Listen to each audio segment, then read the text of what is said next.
ओम शांति। 23 जून 2025 के ईश्वरीय महावाक्य बाप दादा मधुबन। आज प्यारे प्यारे मीठे मीठे बाबा ने प्यारे प्यारे मीठे मीठे सिकी लदे बच्चों से कहा, मीठे बच्चे, तुम्हारा पहला पहला पाठ है, मैं आत्मा हूँ, शरीर नहीं। आत्म अभिमानी होकर रहो तो बाप की याद रहेगी। प्रश्न, तुम बच्चों के पास कौन सा गुप्त खजाना है जो मनुष्यों के पास नहीं है? बाबा बच्चों से प्रश्न कर रहे हैं, बच्चे, मेरे प्यारे सिकी लदे बच्चे, तुम बच्चों के पास कौन सा गुप्त खजाना है जो और मनुष्यों के पास नहीं है? उत्तर, तुम्हें भगवान यानी परमात्मा शिव पढ़ाते हैं। उस पढ़ाई की खुशी का गुप्त खजाना तुम्हारे पास है, जिसे दुनिया ढूंढ रही है। उस परमात्मा शिव ने तुम्हें ढूंढ लिया है और उस पढ़ाई की खुशी का गुप्त खजाना तुम्हारे पास है। तुम जानते हो, हम जो पढ़ रहे हैं भविष्य अमर लोक के लिए, ना कि इस मृत्यु लोक के लिए। बाप कहते हैं, सवेरे सवेरे उठकर घूमो फिरो, सिर्फ पहला पहला पाठ याद करो तो खुशी का खजाना जमा होता जाएगा। बाबा कहते हैं, बच्चे, तुम यह जो पढ़ाई पढ़ रहे हो यह भविष्य अमर लोक के लिए है, इस मृत्यु लोक के लिए नहीं है। और सुबह सुबह उठकर घूमो फिरो, सिर्फ पहला पहला पाठ तुम याद करो तो खुशी का खजाना जमा होता जाएगा। ओम शांति। बाप बच्चों से पूछते हैं, बच्चे, आत्म अभिमानी हो बैठे हो, अपने को आत्मा समझ रहे हो, अपने को आत्मा समझ बैठे हो। हम आत्माओं को परमात्मा बाप परमात्मा शिव पढ़ा रहे हैं। बच्चों को यह स्मृति आई है, हम देह नहीं आत्मा है। बच्चों को देही अभिमानी बनाने के लिए ही मेहनत करनी पड़ती है। बच्चे आत्म अभिमानी रह नहीं सकते, घड़ी घड़ी देह अभिमान में आ जाते हैं। इसीलिए बाबा पूछते हैं, आत्म अभिमानी हो रहते हो? आत्म अभिमानी होंगे तो बाप की याद आएगी। अगर देह अभिमानी होंगे तो लौकिक संबंधी याद आएंगे। बाबा बच्चों से पूछते हैं, बच्चे, तुम आत्म अभिमानी रहते हो? अगर बच्चे आत्म अभिमानी रह नहीं सकते तो घड़ी घड़ी देह अभिमान में आ जाते हैं। इसीलिए बाबा पूछते हैं, आत्म अभिमानी हो रहते हो? आत्म अभिमानी होंगे, आत्म अभिमानी होंगे तो बाप की याद आएगी। और अगर देह अभिमान में होंगे तो लौकिक संबंधी रिश्तेदार परिवार के याद आएंगे। पहले पहले यह शब्द याद रखना पड़े, हम आत्मा है। मुझ आत्मा में ही 84 जन्मों का पाठ भरा हुआ है। यह पक्का करना है, हम आत्मा हैं। आधा कल्प तुम देह अभिमानी हो रहे हो। अभी सिर्फ संगम युग पर ही बच्चों को आत्म अभिमानी बनाया जाता है। अपने को देह समझने से बाप याद नहीं आएगा।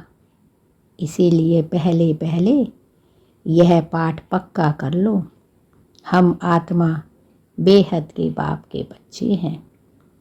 देह के बाप को याद करना कभी सिखलाया नहीं जाता है। अब बाप कहते हैं मुझ पारलौकिक बाप को याद करो, आत्म अभिमानी बनो। देह अभिमानी बनने से देह के संबंध याद आएंगे। अपने को आत्मा समझ बाप को याद करो, यही मेहनत है। यह कौन समझा रहे हैं? हम आत्माओं का बाप, जिनको सब याद करते हैं। बाबा आओ, आकर इस दुख से लिबरेट करो। बच्चे जानते हैं इस पढ़ाई से हम भविष्य के लिए उच्च पद पाते हैं। अभी तुम पुरुषोत्तम संगम युग पर हो। इस मृत्यु लोक में अब बिल्कुल रहना नहीं है।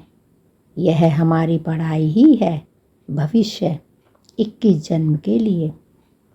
हम सतयुग अमरलोक में के लिए पढ़ रहे हैं।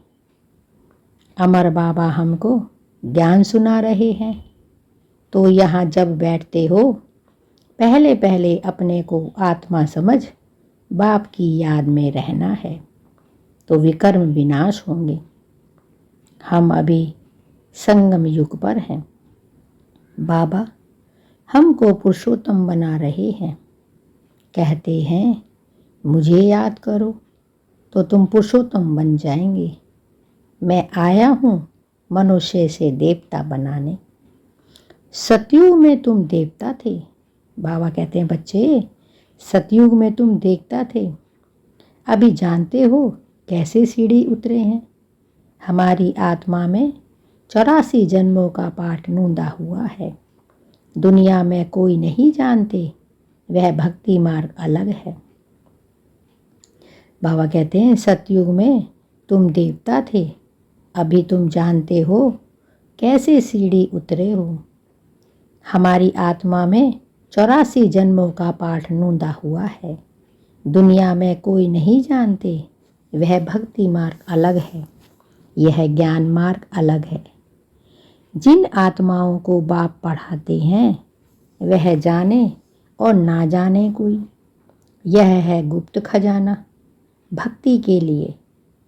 तुम पढ़ते ही हो अमरलोक के लिए, ना कि इस मृत्यु लोक के लिए। अब बाप कहते हैं सवेरे उठकर घूमो और फिरो। पहला पहला शब्द याद रहे। पहला पहला शब्द याद करो कि हम आत्मा हैं, ना कि शरीर। हमारा रूहानी बाबा हमको पढ़ाते हैं। यह दुख की दुनिया अब बदलनी है। सतयुग है सुख की दुनिया। बुद्धि में सारा ज्ञान है। यह है रूहानी स्पिरिचुअल नॉलेज। बाबा कहते हैं यह है रूहानी स्पिरिचुअल नॉलेज। बाप ज्ञान का सागर स्पिरिचुअल फादर है। वह है देवी देही का बाप। बाकी तो सभी देह में के ही संबंधी हैं। अब देह के संबंध तोड़ एक बाप से जोड़ना है। गाते भी हैं मेरा तो एक दूसरा ना कोई। हम एक बाप को ही याद करते हैं, देह को भी याद नहीं करते। यह पुरानी देह तो छोड़नी है। यह तो तुमको ज्ञान मिलता है, यह शरीर कैसे छोड़ना है। याद करते करते शरीर छोड़ देना है। इसीलिए बाबा कहते हैं देही अभिमानी बनो। अपने अंदर घुटते रहो। बाप बीज और झाड़ को याद करना है। शास्त्रों में यह कल्प वृक्ष का वृतांत है। यह भी बच्चे जानते हैं हमको ज्ञान का सागर कल्याणकारी दुख हरता सुख करता जन्म मरण से न्यारा बाप पढ़ाते हैं। परमात्मा शिव कोई मनुष्य नहीं पढ़ाते। यह पक्का कर लेना है। पढ़ना तो है ना। सतयुग में भी देहधारी पढ़ाते हैं। यह देहधारी नहीं है। यह कहते हैं मैं पुरानी देह का आधार ले तुमको पढ़ाता हूँ। बाबा कहते हैं बच्चे, मैं पुरानी देह का आधार लेके ब्रह्मा के शरीर में अवतरित होकर तुम्हें यह ज्ञान सुनाता हूँ, तुमको पढ़ाता हूँ। कल्प कल्प में तुमको ऐसे पढ़ाता हूँ, फिर कल्प बाद भी ऐसे ही पढ़ाऊँगा। अब मुझे याद करो तो तुम्हारे बिना विकर्म विनाश होंगे। बच्चे, अगर तुम मुझे याद करोगे तो तुम पति से पावन बनोगे और तुम्हारे विकर्म विनाश होंगे। मैं ही पतित पावन हूँ, मुझे ही सर्वशक्तिमान कहते हैं। बाबा कहते हैं बच्चे, मैं ही पतित पावन हूँ, मुझे ही सर्वशक्तिमान कहते हैं, परंतु माया भी कम नहीं है। बाबा कहते हैं बच्चे, परंतु माया भी कम नहीं है, वह भी शक्तिमान है। कहाँ से गिराया अब याद आता है ना, 84 के चक्र का भी गायन है। बाबा कहते हैं बच्चे, 84 के जो जन्म है इसका भी गायन है। यह मनुष्य की ही बात है। बहुत पूछते हैं जानवरों का क्या होगा। बाबा कहते हैं बहुत लोग पूछते हैं कि जानवरों का क्या होगा। अरे, यह जानवर की बात नहीं है। बाबा कहते हैं बच्चे, यह जानवर की बात नहीं है। बाप भी बच्चों से बात करते हैं। बाहर वाले तो बाप को जानते ही नहीं हैं। जो बाहर वाले हैं वह तो बाप को जानते ही नहीं हैं, तो वह क्या बात करेंगे। जब वह बाप को जानते ही नहीं हैं तो वो बात ही क्या करेंगे। कोई कहेंगे हम बाबा से मिलना चाहते हैं। अब जानते हो कुछ भी नहीं, बैठकर उल्टे सुल्टे प्रश्न करेंगे। 7 दिन का कोर्स करने के बाद भी पूरा कुछ नहीं समझते। वह 7 दिन का कोर्स भी कर लेते हैं पर कुछ भी उनकी समझ में नहीं आता कि यह हमारा बेहद का बाप है। जो पुराने भक्त हैं, जिन्होंने बहुत भक्ति की हुई है, उनकी बुद्धि में तो ज्ञान की सब बातें बैठ जाती हैं। भक्ति कम की होगी तो बुद्धि भी कम बैठेगी। बाबा कहते हैं जब भक्ति कम की होगी तो बुद्धि में भी कम बैठेगा। तुम हो सबसे जास्ती पुराने भक्त। गाया भी जाता है भगवान भक्ति का फल देने आते हैं। बाबा कहते हैं बच्चों, गाया भी जाता है ना कि भक्ति का फल ही भगवान देने के लिए आते हैं, परंतु किसको यह थोड़े ही पता है। ज्ञान मार्ग और भक्ति मार्ग बिल्कुल ही अलग है। सारी दुनिया है भक्ति मार्ग में। कोटों में कोई आकर यह पढ़ते हैं, समझानी तो बहुत मीठी है। 84 जन्मों का चक्र भी मनुष्य ही जानेंगे ना। तुम आगे कुछ नहीं जानते थे, शिव को भी नहीं जानते थे। बाबा कहते बच्चे, पहले तुम भी कुछ नहीं जानते थे, शिव को भी नहीं जानते थे। शिव के मंदिर कितने ढेर हैं। शिव की पूजा करते, जल डालते, शिवाय नमा करते। क्यों पूजते हैं कुछ पता नहीं है। लक्ष्मी नारायण की पूजा क्यों करते हैं, वह कहाँ गए ये भी कुछ पता नहीं है। बाबा कहते हैं पहले तुम्हें कुछ भी नहीं पता था। भारतवासी हैं ही जो अपने पूज्य को बिल्कुल जानते नहीं। क्रिश्चियन जानते हैं क्राइस्ट फलाने समुदाय में आया, आकर स्थापना की। शिव बाबा को कोई भी नहीं जानते। पतित पावन भी शिव को ही कहते हैं। वही ऊंचते ऊंच है ना, उनकी सबसे जास्ती सेवा करते हैं। सर्व का सदगति दाता तुमको देखो कैसे पढ़ाते हैं। सबका सदगति दाता देखो तुमको कितने प्यार से पढ़ाते हैं। बाप को बुलाते भी है ना कि आकर पावन बनाओ। मंदिर में कितनी पूजा करते हैं, कितनी धूमधाम, कितना खर्चा करते हैं। श्रीनाथ के मंदिर में, जगन्नाथ के मंदिर में जाकर देखो, है तो एक ही ना। जगन्नाथ के पास चावल का हांडा चढ़ाते हैं, श्रीनाथ पर तो बहुत माल चढ़ा बनाते हैं। फर्क क्यों होता है? कारण चाहिए ना। श्रीनाथ को भी काला और जगन्नाथ को भी काला कर देते हैं, कारण तो कुछ भी नहीं समझते। जगन्नाथ लक्ष्मी नारायण को ही कहते हैं। बाबा कहते हैं बच्चे, जगन्नाथ लक्ष्मी नारायण को ही कहते हैं या राधे कृष्ण को कहेंगे? राधे कृष्ण लक्ष्मी नारायण का संबंध क्या है, यह भी कोई नहीं जानते। अभी तुम बच्चों को मालूम पड़ा है हम पूज्य देवता थे, अब फिर पुजारी बन पड़े हैं। चक्र लगाया, अभी फिर देवता बनने के लिए हम पढ़ रहे हैं। पहले हम देवता थे, फिर पुजारी बने, फिर देवता बनने के लिए पढ़ रहे हैं। यह कोई मनुष्य नहीं पढ़ाते, यह भगवानुवाच है। ज्ञान का सागर भी भगवान को कहा जाता है। यहाँ तो भक्ति के सागर बहुत हैं। बाबा कहते हैं यहाँ तो भक्ति के सागर बहुत हैं, जो पतित पावन ज्ञान सागर बाप को याद करते हैं। तुम पतित बने, फिर पावन जरूर बनना है। यह है ही पतित दुनिया, यह स्वर्ग नहीं है। वैकुंठ वहाँ है, यह किसको पता नहीं है। कहते हैं वैकुंठ गया, तो फिर नरक का भोजन आदि तुम उनको क्यों खिलाते हो? सतयुग में तो बहुत ही फल फूल आदि होते हैं।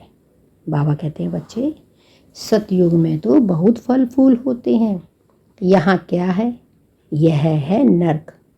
अभी तुम जानते हो बाबा द्वारा हम स्वर्गवासी बनने का पुरुषार्थ कर रहे हैं।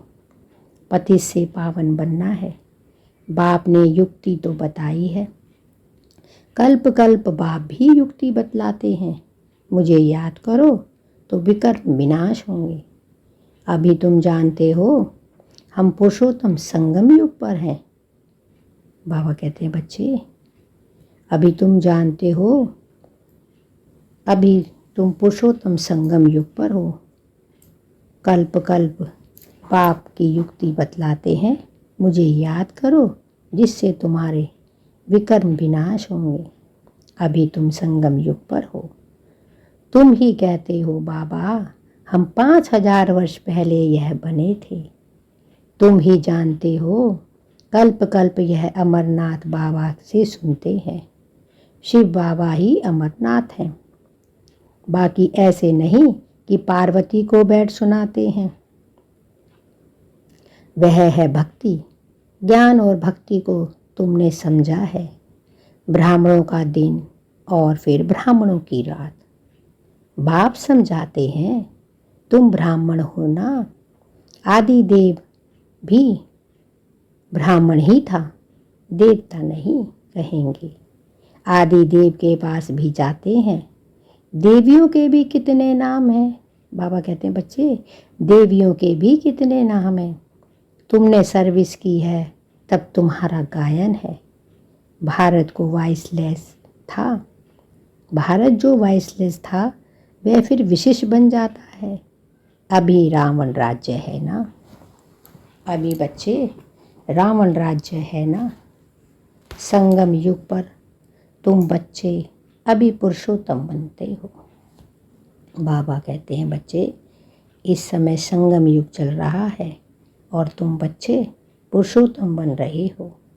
तुम्हारे पर बृहस्पति की दशा अविनाशी बैठती है, तब तुम अमरपुरी के मालिक बन जाते हो।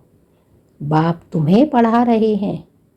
परमात्मा शिव तुम्हारे अंदर कितनी खुशी होनी चाहिए कि हमें पढ़ाने वाला परमात्मा शिव, जिसने हमें खोजा है और दुनिया उसे ढूंढ रही है, वह हमें पढ़ा रही है मनुष्य से देवता बनाने के लिए। स्वर्ग के मालिक बनने को बृहस्पति की दशा कहा जाता है। बाबा कहते हैं स्वर्ग का मालिक बनने के लिए बृहस्पति की दशा कहा जाता है। तुम स्वर्ग अमरपुरी में तो जरूर जाएंगे, बाकी पढ़ाई में दशाएं नीचे ऊपर होती रहती हैं, याद ही भूल जाती है। बाप ने कहा है मुझे याद करो। गीता में भी है भगवान उवाच। बाबा कहते हैं मुझे याद करो, और गीता में भी है भगवान उवाच। काम महाशत्रु है, पढ़ते भी है ना, परंतु विकार को जीतते थोड़े ही है। भगवान ने कब कहा? 5000 वर्ष हुआ। अब फिर भगवान कहते हैं बच्चे काम महाशत्रु है, इन पर जीत पानी है। यह आदि मध्य अंत दुख देने वाला है। मुख्य है काम की बात, इस पर ही पतित कहा जाता है। अभी पता पड़ा है यह चक्र फिरता है। हम पतित बनते हैं, फिर बाप आकर पावन बनाते हैं ड्रामा के अनुसार। बाबा बार बार कहते हैं पहले पहले अल्फ की बात याद करो। बाबा बच्चों से बार बार कहते हैं बच्चे अल्फ की बात याद करो, श्रीमत पर चलने से ही तुम श्रेष्ठ बनेंगे। बाबा कहते हैं बच्चे अगर तुम श्रीमत पर चलोगे और मुझे याद करोगे तभी तुम पति से पावन बनोगे और श्रेष्ठ बनेंगे। यह भी तुम समझते हो हम पहले श्रेष्ठ थे, अब भ्रष्ट बने हैं। बाबा कहते हैं तुम बच्चे जानते हो ना, तुम पहले श्रेष्ठ थे, अभी भ्रष्ट बने हो, अब फिर श्रेष्ठ बनने का पुरुषार्थ कर रहे हैं। अब दोबारा से संगम युग पर तुम श्रेष्ठ बनने का पुरुषार्थ कर रहे हैं। दैवी गुण धारण करना है। बाबा कहते हैं बच्चों दैवी गुण धारण करना है, किसको भी दुखी नहीं देना, किसको भी दुख नहीं देना, सबको रास्ता बताते जाओ और दूसरों को भी बाप की श्रीमत की बातें बताते जाओ। बाप कहते हैं मुझे याद करो तो पाप कट जाएंगे, मुझे याद करोगे पति से पावन बनोगे तो बच्चे तुम्हारे पाप कट जाएंगे। पतित पावन तुम मुझे ही कहते हो ना। बाबा कहते हैं बच्चे पतित पावन तो तुम मुझे ही कहते हो ना। यह कोई को पता नहीं कि पतित पावन कैसे आकर पावन बनाते हैं। बाबा कहते हैं यह किसी को मालूम नहीं है कि पतित पावन आकर कैसे पावन बनाते हैं। कल्प पहले भी बाप ने कहा था, कल्प पहले भी बाप ने कहा था माँ में कम याद करो। तुम मुझे याद करोगे तो तुम पति से पावन बनोगे और मेरी वर्षा के अधिकारी होंगे। यह योग अग्नि है ना। बाबा कहते हैं यह योग अग्नि है ना, जिससे पाप दग्ध होते हैं। खाद निकलने से आत्मा पवित्र बन जाती है। मुझे याद करोगे पति से पावन बनोगे तो आत्मा पवित्र बन जाएगी तुम्हारी। खाद सोने में ही डालते हैं ना, फिर जेवर भी ऐसा बनता है।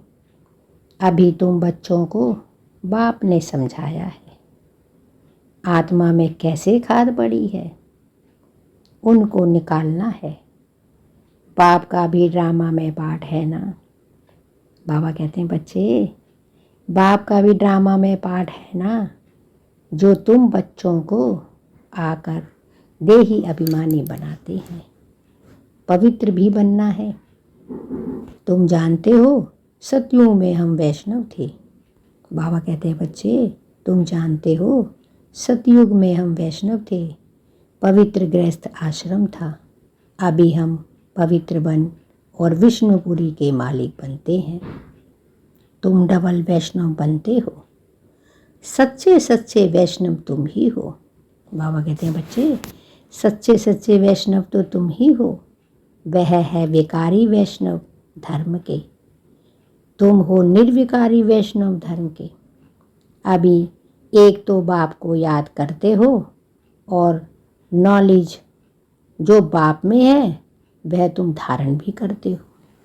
बाबा कहते हैं एक तो बच्चे तुम बाप को याद करते हो और बाप के द्वारा दी गई नॉलेज को धारण भी करते हो, इसलिए तुम धारण करते हो, इसलिए तुम सच्चे सच्चे वैष्णव हो। तुम राजाओं का राजा बनते हो, वह राजाएं बनते हैं अल्पकाल एक जन्म के लिए। तुम्हारी रजाई तो बच्चे 21 पीढ़ी अर्थात फुल एज पास करते हो। बाबा कहते हैं बच्चे तुम तो राजाओं के राजा बनते हो और वह राजाएं बनते हैं अल्पकाल के एक जन्म के लिए, और तुम्हारी रजाई है 21 पीढ़ी अर्थात फुल एज पास करते हो। वहाँ कब अकाले मृत्यु नहीं होगा। तुम काल पर विजय पाते हो। समय जब होता है तो समझते हो अब यह पुरानी दुनिया खल छोड़ नई दुनिया लेनी है। तुमको साक्षात्कार होगा, खुशी में बाजे बजते रहते हैं। तमो प्रधान शरीर को छोड़ सतो प्रधान शरीर लेना है, यह तो खुशी की बात है ना। बाबा बच्चों से कहते हैं बच्चे तुमको साक्षात्कार होगा, खुशी के बाजे बजते रहते हैं। तमो प्रधान शरीर छोड़ सतो प्रधान शरीर लेना, यह तो खुशी की बात है ना। वहाँ 150 वर्ष आयु एवरेज रहती है, यहाँ तो अकाल मृत्यु होती रहती है, क्योंकि भोगी हैं।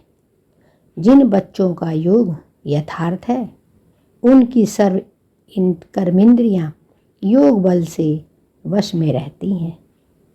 योग में पूरा रहने से कर्मेंद्रियाँ शीतल हो जाती हैं। सतयुग में तुमको कोई भी कर्मेंद्रियाँ धोखा नहीं देती। बाबा कहते हैं बच्चे सतयुग में तुमको कोई भी कर्म इंद्रियाँ धोखा नहीं देती। कभी ऐसे नहीं कहेंगे कि कर्मेंद्रियाँ वश में नहीं हैं। तुम बहुत उच्च पद पाते हो। इनको कहा जाता है बृहस्पति की अविनाशी दशा। बृहस्पति मनुष्य का बीज रूप है बाप। बाबा कहते हैं बच्चे बृहस्पति की अविनाशी दशा, बृहस्पति मनुष्य सृष्टि का बीज रूप है बाप। बीज है ऊपर में, उनको याद भी ऊपर ही करते हैं ना। आत्मा बाप को याद करती है। तुम बच्चे जानते हो बेहद का बाप परमपिता परमात्मा शिव हमको पढ़ाते हैं। वह आते ही एक बार है अमर कथा सुनाने। अमर कथा कहो, सत्यनारायण की कथा कहो। यह कथा का भी अर्थ नहीं समझते हैं। बाबा कहते हैं वह आते ही एक बार है अमर कथा सुनाने परमात्मा शिव। अमर कथा कहो, सत्यनारायण की कथा कहो, उस कथा का भी अर्थ नहीं समझते हैं। सत्यनारायण की कथा से नर से नारायण बनते हैं और अमर कथा से तुम अमर बनते हो। बाबा हर एक बात क्लियर कर समझाते हैं। बाबा बच्चों को हर एक बात क्लियर कर समझाते हैं। अच्छा मीठे मीठे सिकिल दे बच्चों प्रीत, माता पिता बाप दादा का याद प्यार और गुड मॉर्निंग। रूहानी बाप की रूहानी बच्चों को नमस्ते, और हम सब रूहानी बच्चों की रूहानी माता पिता बाप दादा को याद प्यार, गुड मॉर्निंग और नमस्ते। और रूहानी बच्चों की रूहानी माता पिता बाप दादा को याद प्यार, गुड मॉर्निंग और नमस्ते। धारणा के लिए मुख्य सार। 1. योग बल से अपनी सर्व कर्मेंद्रियों को वश में करना है। एक वृक्षपति बाप की ही याद में रहना है। सच्चा वैष्णव अर्थात पवित्र बनना है। योग बल से अपनी सर्व कर्मेंद्रियों को वश में करना है। एक वृक्षपति बाप की याद में रहना है। सच्चा वैष्णव अर्थात पवित्र बनना है। 2. सवेरे उठकर पहला पाठ पक्का करना है कि मैं आत्मा हूँ, शरीर नहीं। हमारा रूहानी बाबा हमको पढ़ाते हैं, यह दुख की दुनिया अब बदलनी है। ऐसे बुद्धि में सारा ज्ञान सिमरन होता रहे।